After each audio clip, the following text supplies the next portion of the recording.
Olá, estamos no município de Conde, a 150 quilômetros na linha verde, em Salvador.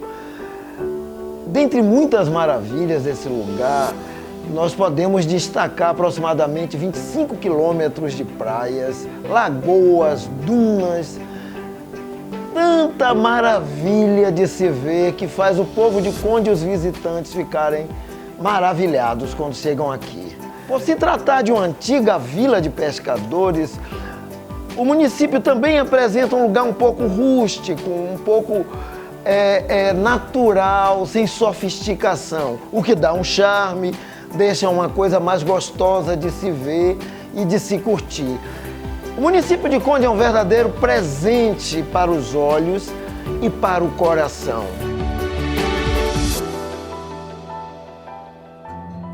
Então, esse pequeno paraíso ganha um novo presente, que é o projeto Odara Dudu, Educação, Cultura e Estética.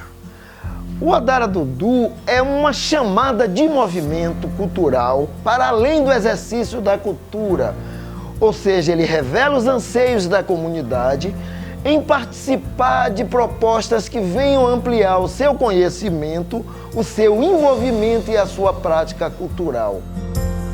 O município já foi um grande polo cultural, já teve muitas atividades e com os problemas de desenvolvimento, coisas econômicas, terminaram afetando o parecer e o continuar dessas atividades. De forma que agora os produtores culturais e toda a gama de pessoas ligadas à cultura, educação e arte têm esse interesse em trazer de volta, em trazer esse renascer da cultura em Conde. Eu vim aprendendo junto com a Casa de Cultura, que era mais essa pegada afro, que tinha esses movimentos culturais, que era o Coral, o Zumbi dos Palmares, que era o grupo Dandara de Angola, que era o grupo Axé Bamba, que tinha uma pegada bem afro.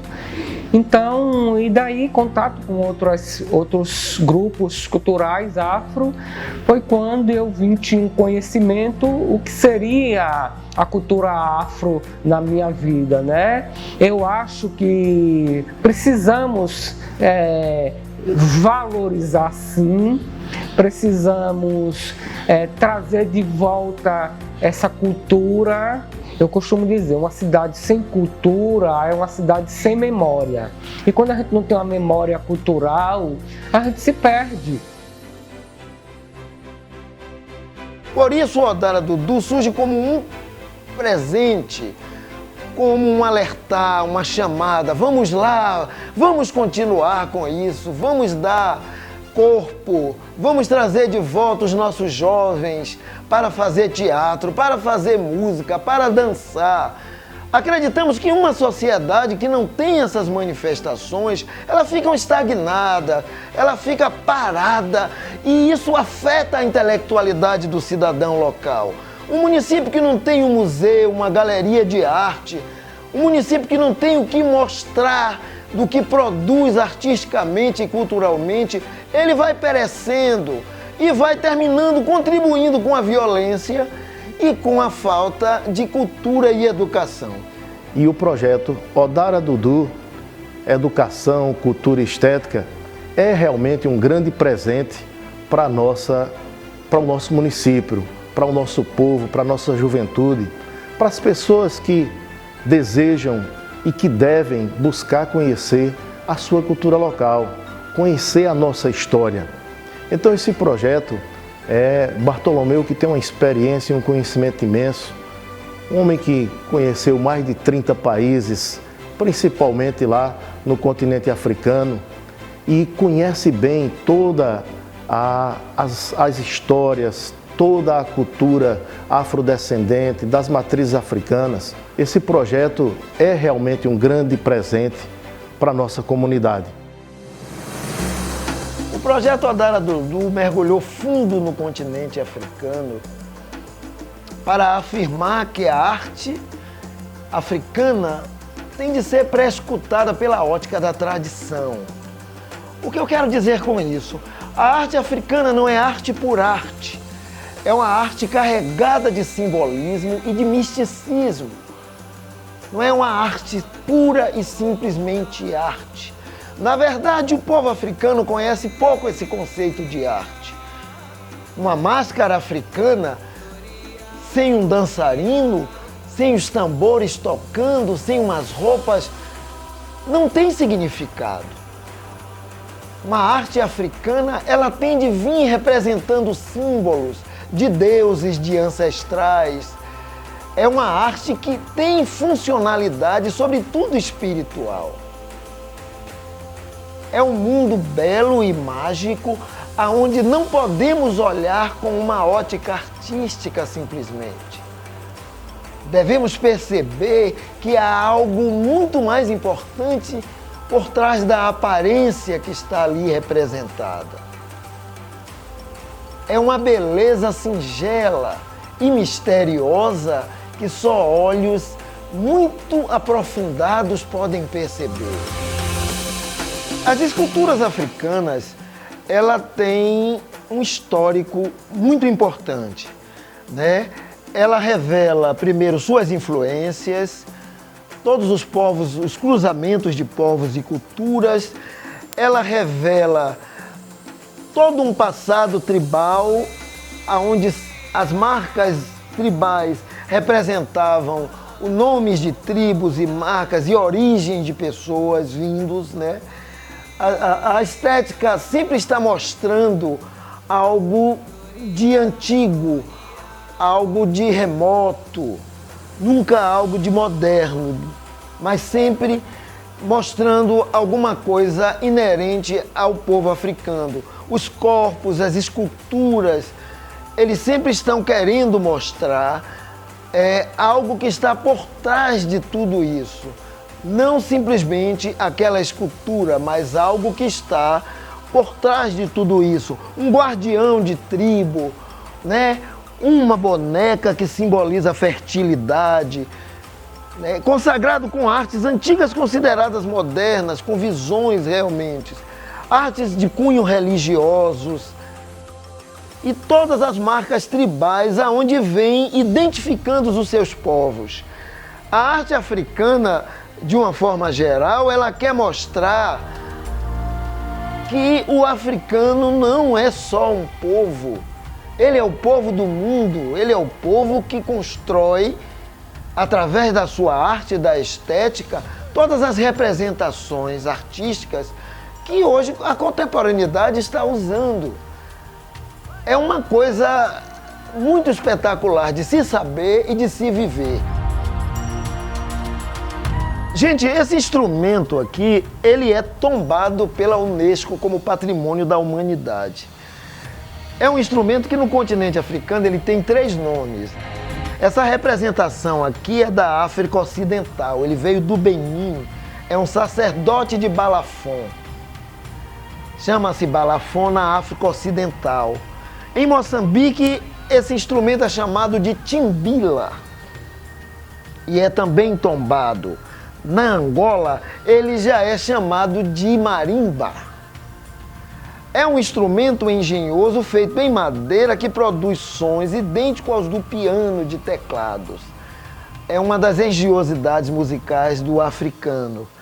E o sacerdote de balafon, como na África Ocidental, eles têm um conceito muito mais religioso e espiritual das coisas, ele se apresenta de forma mais senhorial. Mas é uma escultura feita em bronze, é onde os povos do Benin, do Togo já faziam isso há muito tempo, há milhares de anos. Então é um dos instrumentos que vale a pena a gente chamar a atenção. Falando em esculturas, eu queria mostrar para vocês uma simbologia de Xangô. Eu encontrei esse Xangô no norte de Gana, numa casa de antiguidades. Ele traz um descansar de pescoço que simboliza o trono com um curisco na mão. A posição nobre de um rei, né, reverenciando o seu trono. É uma das esculturas mais belas que eu pude ver, que nos remontam que nos traz uma ligação com a África aqui no Brasil. Estamos diante aqui de um casal de escultura Maasai. O povo Maasai é um povo que vive num território chamado Massailândia, que vive entre o Quênia e a Tanzânia. É um povo que vive do gado, eles não trabalham agricultura, eles vivem sobretudo do gado, são pastoreiros, né? Eles têm uma cultura própria só de cultivar gado. É um povo belíssimo e que tem a sua cultura própria, específica. Chamou-se muito a atenção do Maasai a sua estética, a sua beleza e, sobretudo, a sua altura. O povo Maasai é um povo muito alto, similar com os senegaleses e os ganenses também. Aqui nós temos uma coisa muito curiosa. Isso foi encontrada no norte de Moçambique, aonde no passado havia muita informação, muita troca. Quando não havia colonização, ainda o desejo de tomar o do outro, de usurpar o do outro, quando havia somente o desejo de comercializar, os árabes e os asiáticos já faziam esse cruzamento com os africanos. Então a gente encontrou na ilha de Ibo, na ilha de Moçambique, traços orientais cruzados com africanos, que dá essa belíssima imagem de escultura, onde a gente vê que povo da Tailândia, povo de Filipinas e de lugares considerados um pouco distantes, mas que cruzavam e faziam comércio com o povo africano. Aqui nós temos uma representação belíssima do povo Makonde. Gente, o povo Makonde é um povo guerreiro que viveu, sobretudo, entre a Tanzânia e Moçambique. É um povo espetacularmente escultor, são artistas genuinamente. Eles trabalham, gente, com a madeira chamada ébano.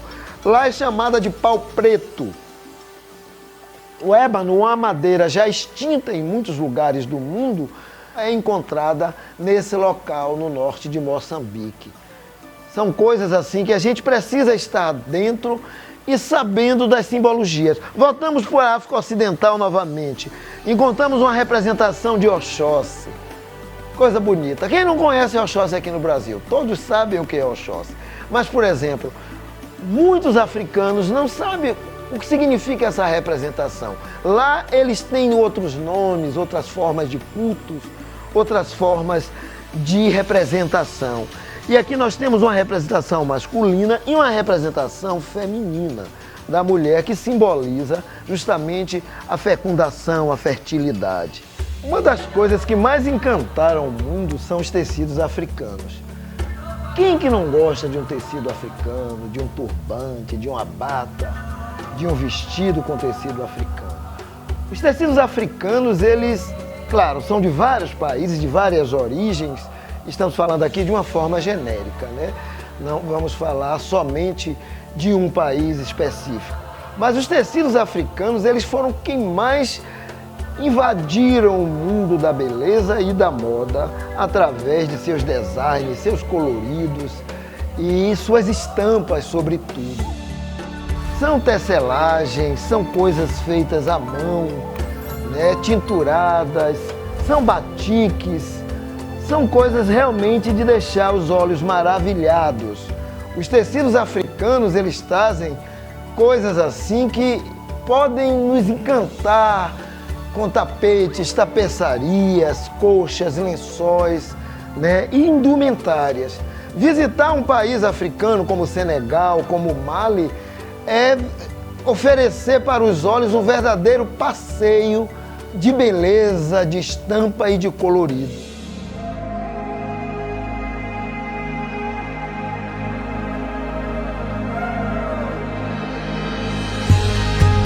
Não podemos falar de tecidos africanos sem falar no quintê. O quintê é o tecido africano mais famoso, vamos dizer até no mundo, porque a sua forma, o seu design, a sua forma geométrica, né, que foi inspirado por um grande tecelão vendo uma aranha construir sua teia. A partir daí, ele teceu tecidos também e ganhou-se todo o reino do povo Axante. É realmente uma coisa belíssima de se ver, eu queria mostrar para vocês. Eu que já tive muitos tecidos quintês, né? Esse daqui é um dos originais, que é feito à mão, é tecido. E vale a pena a gente saber sobre isso, sobre essas belezas dos tecidos nobres africanos. Entre todos os tecidos existem os tecidos nobres, feitos para reis, rainhas. Como todas as culturas do mundo, o continente africano não ficou atrás de produzir suas artes manuais, voltadas mais para o dia a dia. São artes também, porém não são artes religiosas, de cunho sacro nem sagrado. São artes mais do cotidiano, que convive com a gente, faz parte do dia a dia em tons decorativos e coisas desse gênero, né? São cestarias feitas de palhas, raízes, cascas de árvores e muitos outros artefatos que concluem belezas magníficas para o dia a dia da gente. Nós temos esculturas também voltadas nesse ponto que retratam animais, que retratam o dia a dia do africano, seja na savana, seja nas capitais. Por isso nós temos bastante materiais aqui que pode ilustrar a forma que o africano vê o seu dia a dia, como cestas. Tudo tem um pouco de decoração em cima dos objetos domésticos. Nós temos também uma representação muito interessante, feita de fibra de madeira, que é o baobá. O baobá é a árvore símbolo do continente africano. É uma árvore famosa porque tem um tronco bastante grosso e de folhagens reduzidas. O baobá nós temos, por exemplo, no continente africano, cerca de 8 a 15 espécies de baobá, sendo que o mais famoso e que simboliza o continente é a que tem o tronco mais largo, certo? Animais, por exemplo, permeia no reino infantil, no reino das crianças, onde as esculturas feitas com os animais substituem os brinquedos do dia a dia, do cotidiano, e fazem parte da vida do africano junto à natureza. Bem, não podemos falar em arte africana sem falar na arte moçambicana. Especificamente porque eu vivi 6 anos em Moçambique e pude aprender um pouco da história do povo, da cultura e da arte, sobretudo, né? A arte moçambicana, sobretudo as artes plásticas, ela reflete um tom melancólico, um tom triste, um tom de depressão. Isso é justificado em função do povo ter vivido por terras gigantescas que dizimaram boa parte da população. Então é uma forma de denunciar esses acontecimentos trágicos e também de mostrar a expressão do povo moçambicano, resultado justamente desses genocídios, dessas explorações, e que até hoje é submetido a isso, haja visto os problemas que estão acontecendo agora no norte de Moçambique, né? Depois de tanta tragédia, o país agora enfrenta uma crise com terroristas, onde vem matando pessoas inocentes, jovens, mulheres, por interesses escusos, certo? Então eu gostaria de deixar isso. Agora, também da arte moçambicana, nós tivemos um grande baluarte. Eu não posso deixar de mencionar o mestre Malagatana. Malagatana foi um dos primeiros artistas plásticos moçambicanos que rompeu fronteiras, né? Que conseguiu ser reconhecimento na Europa, que conseguiu um reconhecimento internacional e gerou uma série de fiéis, de artistas que conseguiu. Ele foi um verdadeiro farol para outros artistas plásticos. Portanto, registrar aqui esse grande artista moçambicano, o mestre Malagatana. Tem um outro assunto muito interessante nas artes, né? Nas artes moçambicanas.